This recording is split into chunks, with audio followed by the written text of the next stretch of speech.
All right, and we are live. Hey, hey, hey. Chef Kevin, good to see you as always. How you doing? Yeah, no, I'm doing well, Chef David. And as you mentioned, it's good to be here in the AI Chef's Kitchen. It's good to be here. I've been traveling a lot. I don't like to travel. Let's do video. Right? Let's just do video. I don't need to travel. I see you a few times a week. I'm happy. It's great to see you in person now and then, but I Right, was at all it was a big travel to Barcelona, ISE, right. and then a reasonably big travel to Austin, Texas for the Zoho event, which was of course like everything else, everything was all about AI. Right, of course. Well, and this show is all about, well, practical AI for the tips or applied AI. But in this kind of live segment, we run down some of the interesting news stories. And we always find very interesting news stories that are kind of recent. Why don't you start us off, Chef David? I know you've got several this week. Yes, and we have to. Even in doing this, I have to use the tips that we also give it out on the channel, are recipes of AI prompts because sometimes I'll be asking AI to help me find some recent news, and it'll give me news from 2 years ago, and I have to be a little Right. careful with my prompts. But I have some good recent news. Let me bring up here. All right, this article I had to read through 3 or 4 times because there's a lot going on here, and it kind of jumps around a little bit. But my understanding is the way it happened is they were trying to figure out the hallucination thing, because we're still getting hallucinations. Okay, that's still a thing. We're still getting hallucinations. People are studying it, and this one guy says that it's like like we're shooting fish in the ocean and with a wide net, and he's doing a targeted thing, and it's a new technique, which was there was an acronym for it, RTM or RPG or LMP or something like that. Some kind of thing, right? But and then it just ends off. So I'm like, so what happened with the hallucination? And it just doesn't say. I guess they haven't figured that out yet. But I think what happened is using this tool, they've been able to find biases, moods, behaviors that AI does. Like having a Neil, like if I say, role model Neil deGrasse Tyson, and it kind of just starts acting like him after a while. Sometimes you're talking to AI and it's like, it's a little sarcastic today. And sometimes it's like, it sounds like I'm talking to a very enthusiastic 12-year-old today. And sometimes it seems to have a personality. And there's like hundreds of different things it can have. These things: biases, moods, personality, concepts, including conspiracy. You can if you're having conversations with it and you keep doing this conspiracy stuff, it could start eating into that. And you can show the example they had in this article was they showed the pale blue dot, the Carl Sagan. Do you know the pale blue dot thing? Um, No, I don't think I do. I was, Oh God. Oh, it's a 70s, 80s thing. When we sent Voyager, it was one of the first interplanetary things we made. It went past the moon, it went out, and it went so far away. And I think it was Carl Sagan convinced them, NASA, to have it turn around and point back at the Earth and take a picture. The farthest thing we've ever been from the Earth. Um, and they did, and it's just like one blue pixel. And Carl Sagan gave this very eloquent and emotional speech about how everything we've ever done, everything we ever will do, everything we've learned, all of our love, all of our feelings is all in that pale blue dot. So you show the picture of the pale blue dot to a conspiracy minded AI, and it says, we've never sent anything that far out there. That's not uh, that's a fake right. picture. It gets all conspiracy on it. That was the example they used. I know, I'm sorry I went too far into it, but it's a great story. I love Carl Sagan. Um, There you go. It's like I thought we'd become an astrophysics podcast. right? I love Neil deGrasse Tyson. I have a YouTube rabbit hole that goes down them. But at first I'm reading this article, and the way it presented it is that they're using this new tool to train AI to be these things. I'm like, oh no, I don't want that. Why are you training AI? But it's a bad guy, good guy thing. The way the way you make a secure door is you have someone trying to break in your door. The way you make a better lock is have someone pick your old lock. So, so they're teaching it to be bad so that they can identify it so that they can make sure it doesn't do that. So we're trying to look for, find the biases, the bad. But I think there's some good things in you. You sometimes you want a cheerleader and sometimes you want a disciplinarian. Okay. Thoughts, Chef Kevin? Yeah, so it's from MIT. So it is deep in details. So I read this article and it links over to the actual study. And then I actually had some time and I read through that, and it's got a lot of math in it, and it was clearly above my math capabilities. However, so I think one of the things that is key about this was identifying inside the weights of the models. So a lot of testing is like through prompting, and this was looking to find, can we look inside the model? And the best analogy is, scientists do this with our brains. They use an fMRI and they put people in there and then they stimulate certain sensations or emotions. And we look at the human brain to try to figure out what parts of the brain are triggered by certain things. And that's how scientists have come to understand different parts of the brain do different things. This is very much akin to that.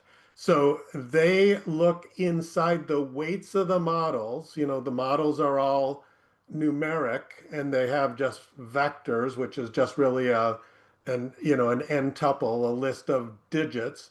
And they look for certain concepts after, as you said, Chef David, they train the models in certain ways and they were able to identify by looking inside the model some of these concepts. So they can look at a model and say, to what degree does it have this conspiracy theory?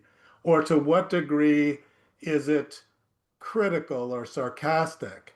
And then by using these vectors, which once again is just a big long list of numbers, once they figure out that concept and how it shows up in large language models, and it turns out that in all the different models, including vision models or language models, there's similar concepts show up in a similar numeric way. And so then they can apply these to say, be less sarcastic, be more complimentary or less. So that was the cool thing, that they're actually, looking inside and starting to understand. And arguably, no one really understands how the neural net, forms. So this was pretty interesting because both you could detect bad things, as you said, but also then it gives evidence that you can monitor for bad things and also maybe be able to correct the model through training. So it was certainly important. As you said, it started by looking at hallucinations, but it's certainly important as these models become more sophisticated to be able to look effectively inside the AI brain. Yeah, it was. They got into the method a little bit in the article, and basically they just said when you do a prompt, each word, like I think anything else with computers, each word is turned into numbers, Yeah. and then the computer does math with the numbers, and then gets more numbers and takes them back and puts them into other words and puts them back at you. And everyone studying AI has been looking at the words level, the prompt level, and these guys are looking at the next layer down. How are these numbers being weighted and what's going on in there? And that's looking down a level, so they're able to get, hopefully they're able to figure this stuff out. But still no response on the hallucinations. Still no Yeah, fix on that. there you go. Well, let's go to my story because it also actually comes from MIT News, and this is similar. It's kind of related, but this was a study around, okay, how do chatbots? So there's a lot of people that are just like super pro AI and don't think there's any downside. Um, one of the things is that AI, is a patient coach and it makes information or intelligence accessible to everybody. But in this study, what they wanted to understand is, does AI give different answers depending on what it thinks of you? Uh, And And the reality is it does. Oh And so no. this, it's not, shouldn't be surprising that, large language models trained on human data, which has biases because we're humans and we all have biases. Well, it's not surprising that therefore the large language models have biases. And what they found, and you see this is it says less accurate information to vulnerable users. In this case, for instance, if the AI model through your interactions believes you have less education, it sometimes dumbs down the answers almost to the point of providing misinformation. It Um, it, oversimplifies to the yeah, it point where it's inaccurate. oversimplifies, there was even cases where it became more sarcastic. So Oh as opposed no. to, right? So it's kind of, in a sense, talking down to you. And then depending on where it thinks you are, if you're in certain countries, and this I think is part of just the guardrails, but it will give you less or it'll refuse to answer certain questions in I certain hate areas of this. science with respect to, nuclear technology or which is a good thing. But what they would do is, they would show that the model knows the answer because if it thinks you're in a different location or you have a PhD in something, it'll give you the answer. So the model knows the answer, but in certain circumstances, depending on who it thinks you are and where you are, it chooses to either not answer or give a different answer. And why this is super important is increasingly models are, and you've certainly talked about this, Chef David, just the memory. It's like it knows about you, Mm-hmm. and that's good because that's personalization. The bad thing is if it somehow decides that you don't understand a certain area, it may be dumbing down its results or giving you, sarcastic replies or potentially misinformation. So, the idea that AI is going to give equal access to everybody and be that perfect judge, that doesn't have human biases. Um, that's not the case, so we should be aware of that. So anyway, very, very interesting. What do you think, Chef David? I hate this so much. And here's why. Sometimes you have something that just happens and just sticks with you in a bad way. And this was Infocom not last year, so the year before. So AI wasn't helping everyone the way it is now. Okay. Um, so it didn't have ChatGPT and Gemini and I was flying to Vegas for Infocom, and my flight was delayed. And I was connecting through somewhere. I don't remember where somewhere was, and flight was delayed, and it was the kind of thing where as you're landing, the pilot says, "Hey, everyone, please, just stay in your seats. There's a few people have connections. Let them off." And no one does. Everyone gets up. No, I know that's terrible. Yeah. Like that sometimes I want the robots to come in and just give us all a little bit of a push, right? Um, so I missed the connection, and a few other people do too. And this one woman that I was talking to a little, she only spoke Spanish, and my Hmm. Spanish is very very bad, but it was enough to be like, no bueno, right? We were commiserating, and then we're trying to fix it. So I'm trying to go through the website, and there's people at the counter. There's the crowd of people at the counter with other. You can't even. Right. That's not helping. Calling, and I'm trying all these different venues, and it's not working. But she's doing the same thing in Spanish. It reminds me, that old line about Fred Astaire. So this is before even our time. Fred Astaire is sold. Don't think I'm old enough to know Fred Astaire. My parents tell me about Fred Astaire. And he was everyone talking about what an amazing dancer, amazing dancer. His partner, Ginger Rogers, she did everything backwards in heels. Oh, right, right. So this woman, we keep bumping into each other as we're getting water and coffee and getting plugging in chat. And I'm sorry, I'm taking way too long for this story, but it's a good story.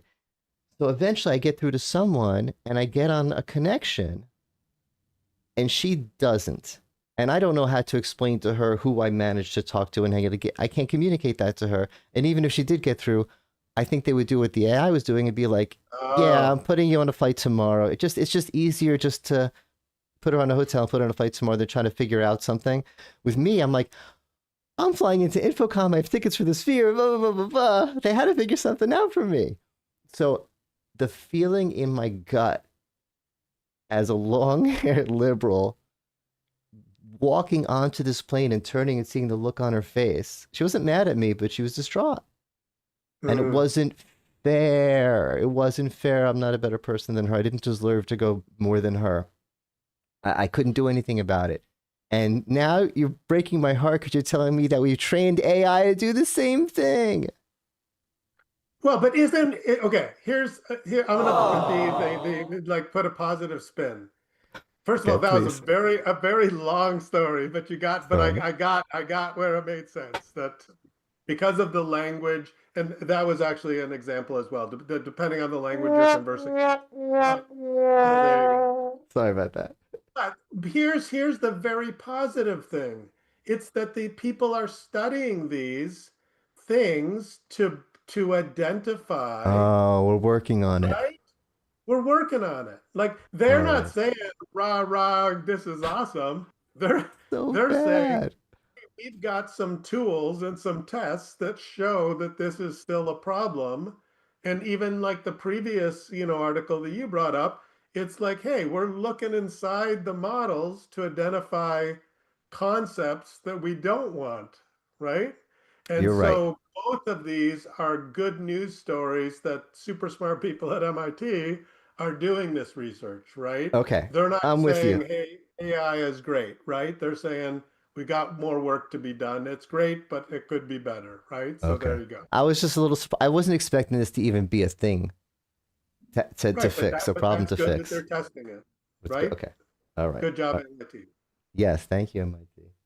All right. Moving on. The next story. I'm going to the source instead of the article, but they did the next version of Gemini, and they do the AI Olympics, and it won Right. good. And so the article linked to this website, which is artificialanalysis.ai. If we scroll down here, it's going to be too small to see. Maybe I could zoom in on it or something. Um,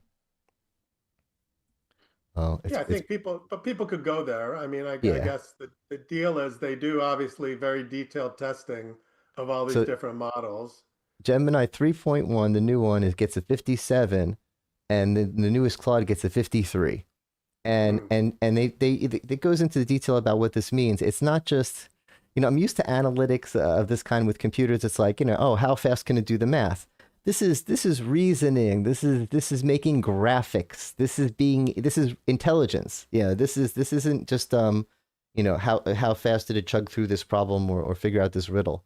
Um, and you could see like going down to like Grok, is all the way over here. But another thing that was cool was the efficiency, because not only is it smarter, better, it it uses less tokens to do the same thing, and its cost per token is less, or its efficiency with tokens is less. So there was another chart here, um, where on the vertical axis they have the intelligence, and you see that Gemini is the highest. It just won that, but this is the cost, and you could see all these other ones, all the Claudes GPT are using way more tokens, because they're farther to the right. So I am on board with Gemini. I think Hey, you can look who we have in the chat. Oh my goodness. Oh, Mr. Tim Tim Banting. Banting. Yeah, yeah, That's what I'm thinking. They yeah. relate to the game. They tend to dabble. They tend to bungle. Look what they did with chat over the years. Look what they've done with video over the years. I mean, it's getting better. I'll give them credit. Okay. But how many, come on, hangouts and circles and everything else, they dabble and they don't get it right and then they leave. And when Gemini first came in, I'm like, oh boy, here we go again. Gemini will last 6 months and then they'll have something else with a new name that'll be their new AI because they just drop things. But sorry, I'm rambling a lot today. But they came late to the game and they're crushing it. By the way, look at we got Tim up on the. You see Oh, there that? you go. Yeah, I Yeah, see. that's great. Great to see you, Tim. So yeah, so I I hate to be a Microsoft cheerleader, but sometimes I have to. I hate to be a Google cheerleader, but sometimes I have to. I like to bash the big guys, but when they get it right, they get it right. And I use Gemini. I use Gemini. Gemini is my go-to now. Kevin?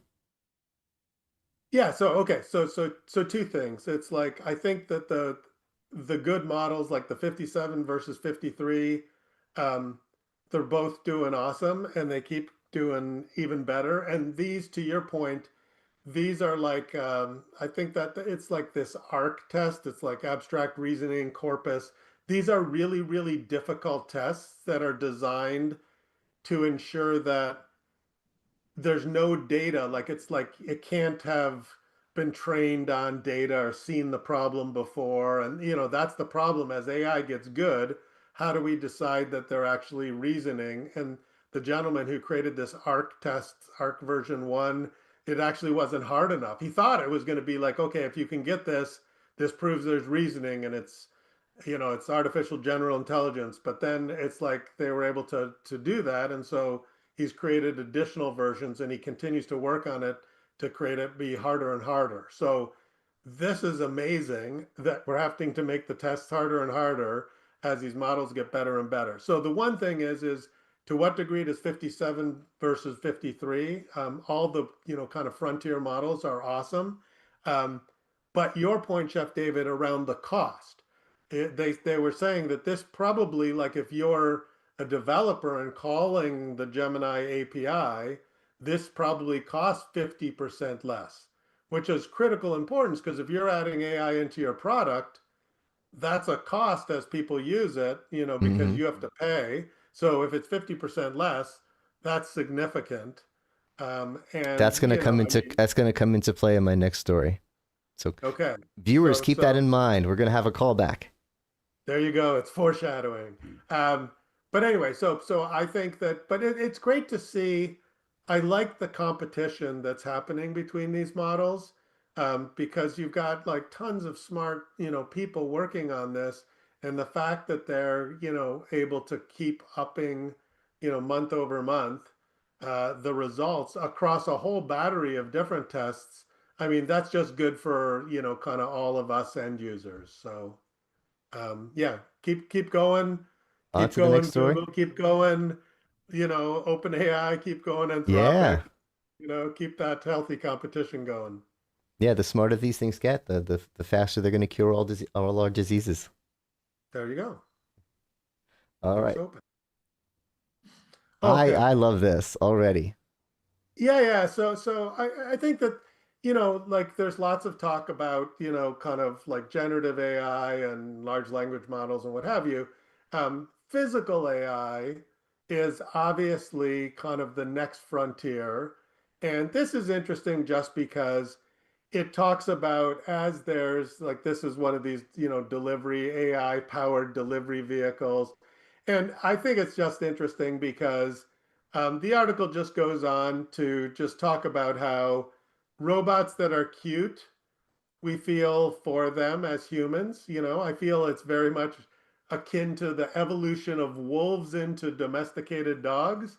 We as humans self-selected for the dogs that, had puppy dog eyes. They had more expressive faces. And so over evolution, dogs have more facial muscles than wolves because they are actually more expressive, because that's how, we kept them around, and then they got more table scraps, right? Mhm. So um, it's interesting to see the same thing.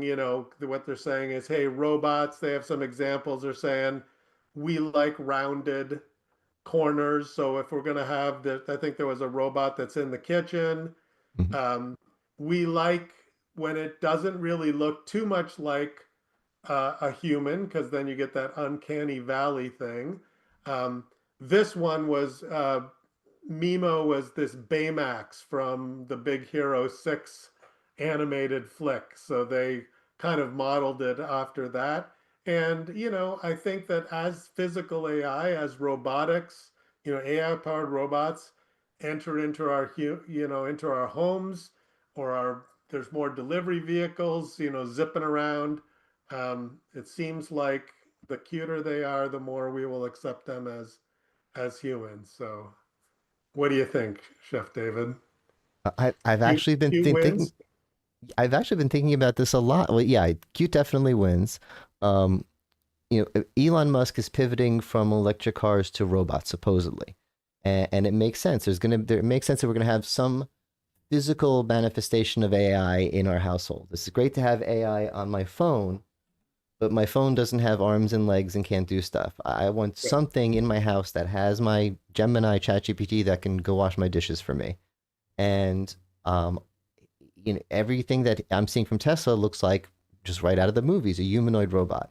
So the first question I have is humanoid or not? And humanoid makes sense because we've built our worlds for us to move around in. And if our robots are shaped like us, they'll be able to drive our cars. They'll be able to, they'll be able to reach into our laundry machines. They'll be able to get in our elevators. Everything that we've made human accessible, they'll be able to do. So it makes sense for them to be human shaped. Um, okay, so there's two ways to go with this, but at first we're going to come back to that. But assuming they are human shaped, do they have to move like a human? I can only turn my head this much. If I'm standing behind my robot and I say, "Hey, robot, should he turn his body, or is it okay if he rotates his head around?" If he has to reach behind me and he has human-looking arms, should he turn his torso and, or could he just disjoint his arm and Right. should he, it would feel creepy, should he be limited, he or she or they or whatever, be limited to moving like a human not to creep me out? Logically, no, let them move in the most efficient way. But then, is the most efficient shape human? What if it's a spider shape? What if it's 6 legs with suction cups? And instead of having a human go around, it's better to have a spider going around. Should we have spider robots? And it's like, well, I don't know if I want a spider robot, but I do like the idea of a monkey robot. Cute, cuddly, and fuzzy. It could do my Yeah. dishes. I have a little monkey doing my dishes. So maybe the compromise is humanoid shape, but cute. Yeah. No. Okay. This Sorry, is that's a really lot cool. to unpack. No, no, but you brought up a lot of cool things. So first of all, okay, I don't think robots will drive our cars because self-driving cars are robots. No, no, they'll passage in the cars though. Yeah, no, no, I understand, but it's They'll like, but passage then with us. They'll go with a us to the car, grocery store. I know, but okay, I guess so. Okay. Yeah, they But don't have to drive. remember that not, so self-driving cars are non-humanoid robots, right? So Yeah, robots don't, so to I'm your point, thinking they don't. getting on the subways. Right. No, no, that's yes, yes. So I think, but the thing you like about the head moving around and the arms, like I think that that's very interesting. I haven't thought about that, but I think that would creep people out. Like Right? that's like every possession in a horror movie. That's exactly what happens, right? Their arms go backwards And their and that's torso all. twists and Yeah. they So I they bend think to over. be cute, like if the robot is um, in a humanoid-like shape, I It needs think to that move they like a have to human. move like a human or it would creep people out. We'll But call I that hadn't thought about that, so I'm Kevin's law of glad you brought that up. robotics. Pardon me? Kevin's law of robotics But number there you one. go. Well, I think it's, We have yeah, a yeah. So, comment from Tim. Given the skills recently seen with China's humanoid robots at the robot games, it's incredible. A couple years ago, they were falling down a small soccer pitch. Yeah, comparing this year to the year before, right. last year they were sort of, they were sort of robot dancing and it was kind of impressive. This year they were doing double backflips off of stuff. It was crazy Yeah, yeah. And I how think fast that it's as we going. move forward with this physical AI, which is effectively robots powered by AI, I think in different contexts, I think some people assume they'll all be humanoid robots. And I think that I want a that doesn't puppy. make sense. Like in warehouses and things, there's more efficient shapes. Maybe the spider robot makes sense. Um, but I think to your point, Chef David, if they are going to try to manipulate our own tools, then they should be humanoid shaped. And we're seeing this even in the non-physical robots. There's thought of, like Anthropic's Claude can now use tools. So it can say, hey, I can use the spreadsheet to help you get this, this done or whatever. But increasingly there will be tools like applications that are created for AI. And in a similar way, maybe there'll be new tools invented for non-humanoid robots to do, the plumber robot doesn't need to look like a fat guy with a butt crack, right? I mean, it could maybe look like, something else and use different Or more tools. importantly, it wouldn't have to have a human hand. It could have a hand that's a tool set. So instead Yeah, of, exactly. Or right, three hands if that was the most efficient yeah, to get the job done, right? So yeah. Anyway, the cool thing is we're gonna have some cute robots, which will be nice. Whether they're furry monkeys, I don't know. You heard the prediction here first. If we get the flying first monkey wave should be robots, cute. The first yeah, wave should be like, I'm trying to think of what are some cute things from the movies, like Pokemans or whatever. Some yeah. Or this big hero Ewoks, six. I mean, there was, yeah, I think, soft, yeah, fluffy, cute Ewoks, yeah, it's sub rounded corners, big eyes. That's minions. kind of akin to, like, this is kind of a lamp thing, but look, they put kind of some big eyes on it because I guess that makes it look cute. That doesn't look like a human, but it does arguably, I would It's say most people would say that's cute. anthropomorphized, Yes, anthropomorphizable. there you go. So All I right, think you have another story about some, yeah, well, and physical hardware and AI. Depends this which one you actually got. this actually ties in some of our earlier stories. Ties in a bunch of things. Um, Okay. Apple is announcing new hardware, and this makes sense for the first time because the similar ideas of this have not made sense. Um, AI earbuds have not made sense to me. Smart glasses, I love the idea of them, but previous implementations, crazy glasses with things, no, didn't work. Weird pin things, no. But what makes sense to me is AI living in my phone. This is my compute that I take with me. Until they do implants, I'm either sitting at my computer or I have my remote computer. This needs to power everything. And it has a camera, but not when it's in my pocket. It has a microphone, but not when it's in my pocket. And it has some other kind of sensors, but it doesn't have all the sensors that I need.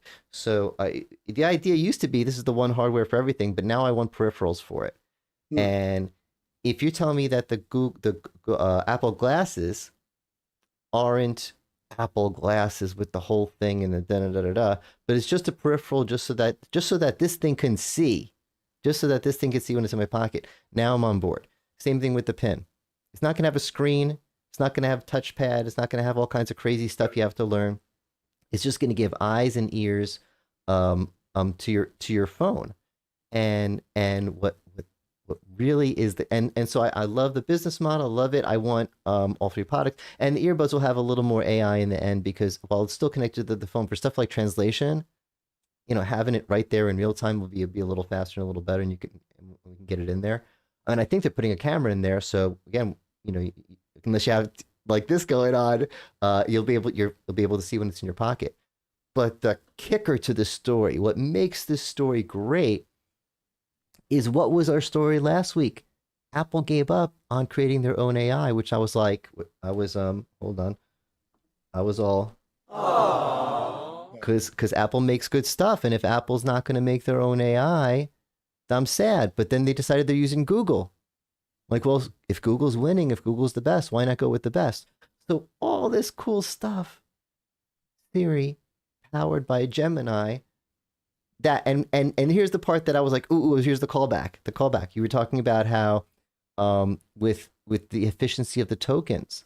I always think about me using it and using it. It's not about me using it about using it. It's about their big partners about using it. It's about Apple using it. If Apple is using it and it's more efficient, now we're talking billions and billions and billions of Right. tokens. So that's what made me get Yeah, I see. excited when you talked about, yeah. And Tim is thinking along the same lines. This all rolls and rolls and snowballs because Apple's partnering with Google. So now a lot more people are going to be using Google. That helps them accelerate faster, and obviously investors, not that Google needs money, but yeah, it helps them justify the cost of development if they want to keep on top. This is there we go. So as a recent Apple fanboy, well, I've always liked the Apple, but I recently got a Mac Mini to help with production, and now I'm a Right. super Apple fanboy. I'm converted. And I'm a converted Google fanboy because I've been having such success with Gemini and it's been kicking so much butt in the tests lately, in the AI Olympics. This is woo. This is like when in the '80s when David Letterman would have Howard Stern on as a guest. I'm like, oh my god, I can't believe they're together. I love them both so much. There you go. Yeah, so okay. So a couple things. Um, I think that this is what Apple's always done is, they've created a competitive differentiation by having hardware and software. So this is really an extension to that, which when they talked about this, their stock went up like 2.7% because people are like, okay, this creates more of a moat where other people, if you have the hardware and the software, it's not like just somebody can displace you by coming up with a better version of the software, right? The Mm-hmm. thing that makes the iPhone and all the Apple devices so terrific is they work together, the hardware and the software. So this is very interesting. And as you said, they talked about three things. Glasses, which initially they said would not have like the augmented reality. So they won't have a display because they said that's several years out to be able to do it in a good way, right? We all want that, but some people aren't going to want to wear something on their face. So they are experimenting with a pin or a pendant, which would have some form of, as you say, eyes and ears. It's a second set of eyes and ears. Mm-hmm. Um, they did admit that they may test that and they may not proceed with it because of they need to figure out how people react to privacy concerns. And so they said that if they put a camera in the the earbuds, the AirPods, it's not a high resolution camera to take pictures or anything. It's just to give the AI more spatial awareness. So it's really, and I think that they're trying to do that, so that people aren't being filmed or photographed when they don't know about it. But if, for example, it could do a better job giving you directions because it can see now what you're looking at and tell you, even though your phone is, as you say, Chef David, in your pocket, which the camera doesn't do too much good. Um, Anyway, I think that they're experimenting with it, and I think it's definitely a good idea to figure out what works for people, what are people comfortable. If you're wearing, whatever this Apple pendant or this Apple pin, are people uncomfortable talking to you because they think they're being recorded? How do they deal with that from a privacy perspective? I think we as a society have to figure that out, but um, Apple has done a good job of making devices that none of us seem we can live without now. So I think it's really cool that they're experimenting with this. Yeah, and I think this is the right path to take. I think trying to make these independent devices on their own, um, kind of like they did with the watch. It makes sense with the watch, but it doesn't make sense with these things. I don't want that yet, and I don't want the augmented glasses yet. Not until they're good and they're cheap and they don't look ridiculous on my face. But Well, yeah.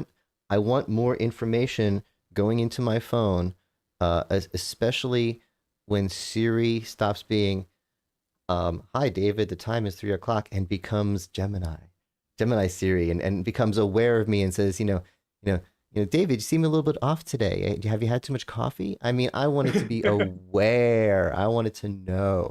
So I'm excited about this, and I think it's the right path.